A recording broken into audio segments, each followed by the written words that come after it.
All right, guys, so this story right here might be the most fascinating story that I've read in 2021, okay? Because there is a influencer. I guess that's how you would define this person.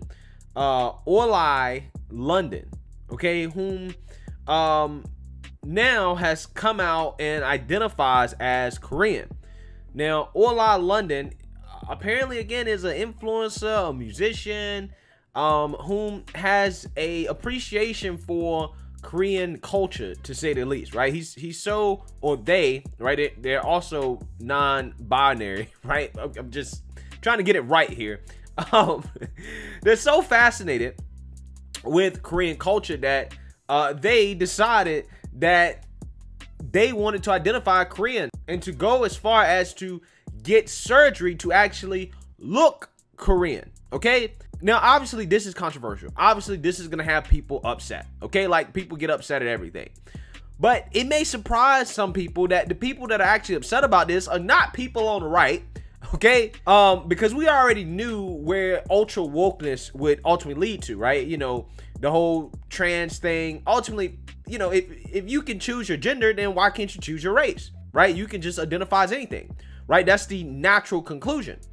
But see, the left is upset about this because they think that the buck has to stop at gender.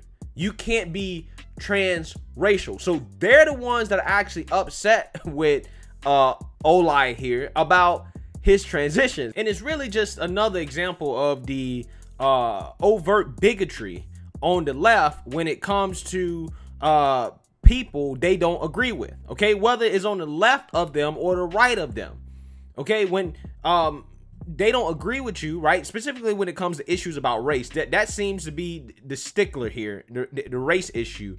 You know, they become bigots, just like what happened with the Seattle Park thing, where they was charging a reparations fee to white people who were a part of the LGBTQ community, even though they're all the same, okay?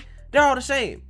But they were discriminating against white people because they're white, right? They're going after this person because they want to identify as Korean. So they have a problem with him transitioning his race. But yet, they're the ones that have opened the door for this because they've told us that gender is a social construction. Also, they tell us, according to critical race theory, that race is a social construction as well, okay? And by their own definition, this should be perfectly fine, but they're not fine with it, okay? And they become bigots, right? When they don't agree with you. It shows they don't really have any principles. It's just about agreeing with them on what they want. So let's read this story because, again, I find this to be some very fascinating stuff. British-born influencer Orly London has caused a stir on social media after revealing they now identify as Korean following a series of plastic surgery procedures. London, who identifies as non-binary, shared a video on YouTube over the weekend in which they said they feel more connected to Korean culture than the UK's after transitioning to resemble their K-pop idol Jimin of BTS. Quote, "I'm going to come out today and say that I've been transitioning," said London, while relaxing in bed. Quote, "I've been very unhappy with who I am deep down for the last 8 years, and I've had like 18 plastic surgeries now." Quote, "I've just had a facelift, a brow lift, a temple lift, an eye surgery, a cathoplasty, and my teeth done as well. These are just a part of my transition. I'm feeling really good. For the first time in my life, I feel beautiful. I'm looking in the mirror, and I love the way I look, and I feel happy, and I hope people can respect my decision." Again, that sounds a whole lot like the same things that, you know, a lot of trans people say, right, in regards to gender, right? It kind of sounds like that. It's a very tough decision to come out this way, but I am coming out as non-binary. YouTuber and Instagram star London said, "I don't feel I identify as male or female. I just feel like I'm in the middle, and my pronouns are they, them, Korean, and Jimin." Quote, "I know a lot of people don't understand me, but I do identify as Korean, and I do look Korean now. I do feel Korean, and I don't identify as British, so please don't refer to me as British because I identify as Korean. Quote, "That's my culture, that's my home country, that's exactly how I look now, and I also identify as Jimin. That's my Korean name. I know it's a little bit confusing for some people. Nobody's ever come out as Jimin or Korean, but this is something that you guys know if you follow my journey for the last 8 years. I've really struggled with identity issues with who I am. It's a very tough one. So I've finally had the courage. I've undergone my racial, and I can't think of the word, transitional surgery. I've transitioned to a non-binary person, they, them, Korean Gemini, and I finally have the Korean look. So I'm actually really happy.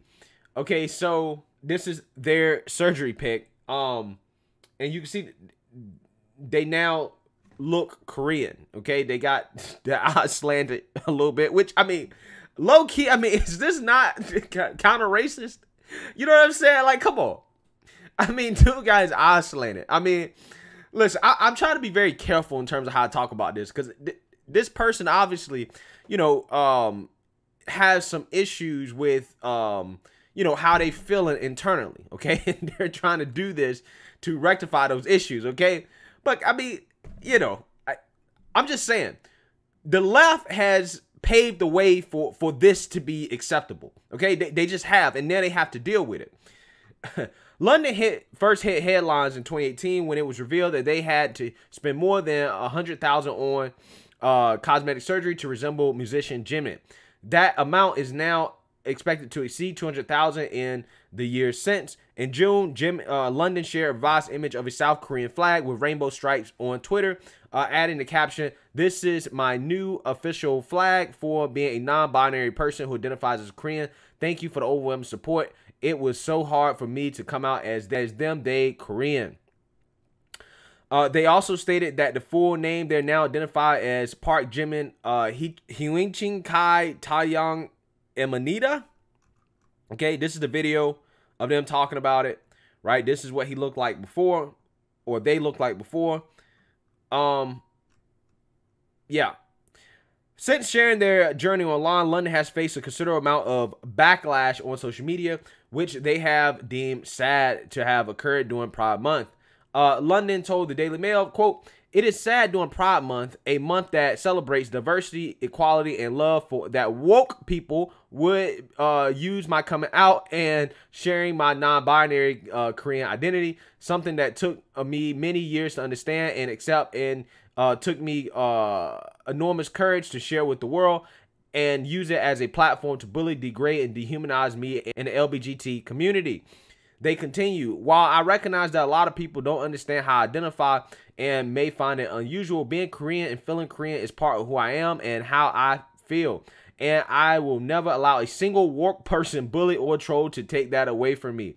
I have gone through extreme lifestyle changes to become who I am today and have lived in Korea. I eat Korean food, use Korean skincare, have plastic surgery to look Korean, and I speak the Korean language. All of this shapes me as a person and my identity as a non-binary Korean person." All right, so yes, the woke people are coming after them, okay? Because you can see they posted the flag here on Twitter, right? Use a blue check. And under here, you can see that people are mad. They're saying, "Playing with a flag from another country, man, that is serious. Every flag has history about it, and he has the audacity to change it." Again, how much of these people have changed the American flag? Okay, I haven't seen these people complain about that. He also says, "I'm sorry, but you can't choose to be Korean. It's a nationality and ethnicity. You have to be born Korean. Just because you like the culture doesn't mean you can take it and become it. There is a way to appreciate a different culture. This is not it." Oh my God. Korean isn't a pronoun, nor is it a persona you decide to suddenly take on because of K-pop hype. I'm glad you identify as non-binary, and I applaud you for being transparent about that. But I can't commend you for taking a whole ethnicity and treating it as like a persona. Is this not the same argument, right? Can this argument not be used against gender, right? Transitioning gender? You literally can use the exact same argument. Again, this is what people have been saying, right? How far is too far? Okay, that's what people have been asking. But see, the left has opened the door for this, because that's the natural evolution of this. If you can change your gender identity, right, then why can't you change your race, right? If I'm black and I want to be white, why can't I be white? Or if you're white and you want to be black, why can't you be black or Korean or all this other stuff? Is race not a social construct? Because critical race theory says that race is a social construct. Just like gender theory says that gender is a social construct. So if everything is a social construct and you guys use that same argument to justify people saying they can change their genders, why doesn't it apply to race? Why can't it apply to race? You're saying it's not biological. You're saying that. So it should be able to apply to race as well. See, this is how ass backwards the left is. Okay? They're using the same arguments that the right has used to go after their own because they don't agree with this person transitioning their race when they've opened the door for it. Okay? It's really crazy, man.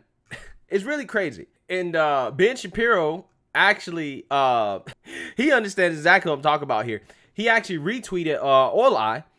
And, you know, Olai is basically saying being transsexual is the same as being transracial because you are born in the wrong body. Ben Shapiro says only bigots disagree. The left uses these arguments. And then Ben Shapiro tells him to live his truth. Olai tweets here, how come all the woke mob will devote all their time to threatening and bullying me for being non-binary but won't speak out against human rights abuses in China? How come woke are silent on China's concentration camps, clapdowns on democracy in Hong Kong, and oppression in Tibet? Hey, I'm just saying, it's hard to argue with them. It's hard to argue with them on this. It really is. It's hard to argue. Ben Shapiro also retweets, I'm calling out the woke mob. These are the people that always preach about liberalism, tolerance, and respecting others, but are the same people sending me thousands of death threats, telling me to take my own life and bullying me because they don't agree with who I am. Hypocrisy. Just saying, this again, this sounds like bigotry to me. This is bigotry. It really is. Shame on those people that are telling this person that they can't be Korean, okay? They can't be who they want to be. Shame on those people. So yeah, Ben Shapiro, it understands the hypocrisy here from the left when it comes to this issue. So like I said, this is an interesting story. It's probably one of the most fascinating ones I read all year. And it really just, again, exposes the hypocrisy from the left in regards to how they treat people in their own community when it comes to race. So let me know what you guys think. Make sure you like, comment, and subscribe. Most importantly, share a Black conservative perspective. Peace.